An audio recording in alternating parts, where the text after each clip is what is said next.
Il est 7h48 en moins 20. Là, nous sommes en direct avec la Tunisie et avec Beji Caïd Essebsi, qui est le candidat principal de la présidentielle tunisienne. À tout de suite.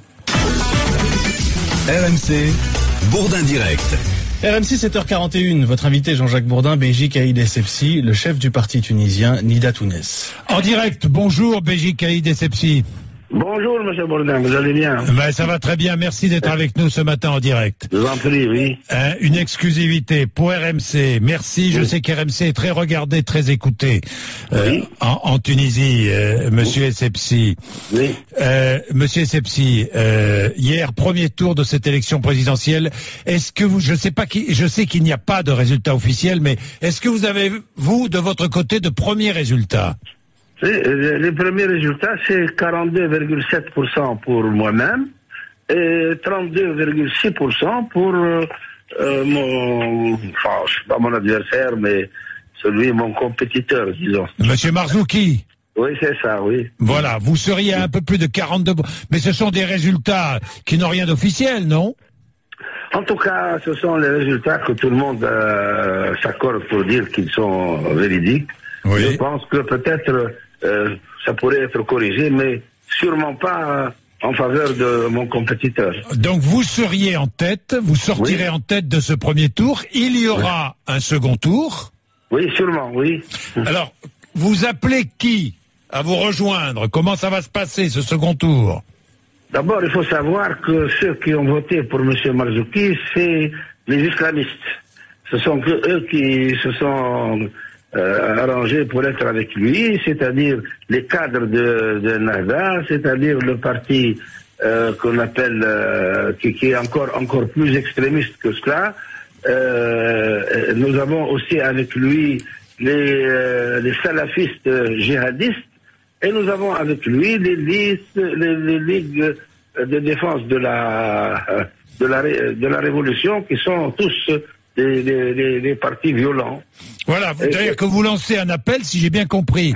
Le second tour pour vous sera je suis le rempart au retour ou à la mainmise des islamistes sur la Tunisie. Oui, mais je ne vais pas faire d'appel parce que c'est tout à fait normal que tout le monde va s'aligner sur cette ligne-là. Certainement, si nous n'avons pas eu 51%, c'est qu'il y a eu une certaine partie qui sont au fond de notre obédience, qui ne sont pas venus aux élections, ils ne se sont pas mobilisés. Mais je pense maintenant que tout le monde va se mobiliser. Malheureusement, il va y avoir une coupure en deux.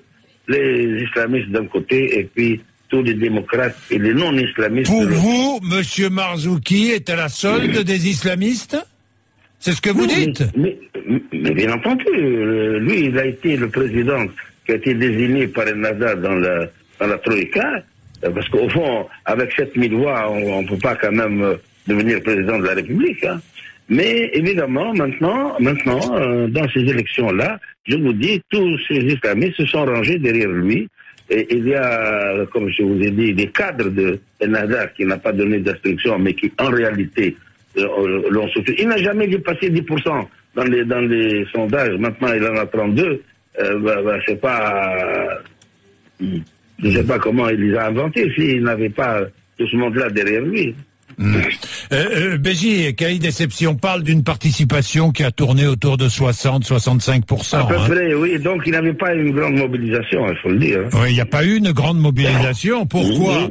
Parce qu'il y a d'un côté, effectivement, M. Marzouki, qui serait soutenu par les islamistes, et puis de l'autre côté, vous, qui représentez pour beaucoup de Tunisiens l'ancien régime, monsieur Essebsi, vous le savez bien. Il n'y a pas d'ancien régime, monsieur. L'ancien régime, il était déjà parti. En réalité, si vous voulez, monsieur Marzouki fait partie de l'ancien régime, c'est-à-dire de la Troïka qui a gouverné la Tunisie pendant 3 ans et qui a laissé la Tunisie dans un état lamentable. Oui, mais vous étiez ministre de M. Ben Ali. Non, j'ai jamais été ministre de M. Ben Ali. Bon, j'étais ministre de du président Bourguiba, oui. Du président Bourguiba, oui. Et j'ai commencé avec lui c'est vrai. Depuis le premier jour. Oui, c'est vrai. Mais est-ce que pour beaucoup de Tunisiens, vous pensez que vous représentez la Tunisie du passé? Non, je représente la Tunisie, non pas du passé, mais sûrement de l'avenir, parce que le programme n'est pas un problème de l'âge du candidat, il a un problème de son programme et de son état d'esprit. Un État fort, promesse de stabilité, c'est ce que vous dites. Un État fort, c'est-à-dire un État de droit et un État juste. Voilà, c'est ça l'État fort. Oui. Il est fort parce qu'il respecte la loi, et deuxièmement, il est fort parce que c'est un État juste et un État, évidemment, qui considère ses citoyens comme tous des égaux. Oui, défense des droits de la femme, promotion d'un islam modéré, c'est votre programme, hein? Bien entendu, les droits de la femme, c'est depuis Bourguiba qui a généralisé la liberté de la femme, il a généralisé l'enseignement, il a créé la classe moyenne la plus importante, et nous allons continuer. Vous allez continuer. Et la promotion d'un islam modéré... Dans la même perspective, nous allons continuer dans cette voie. Ça veut dire quoi, la promotion d'un islam modéré?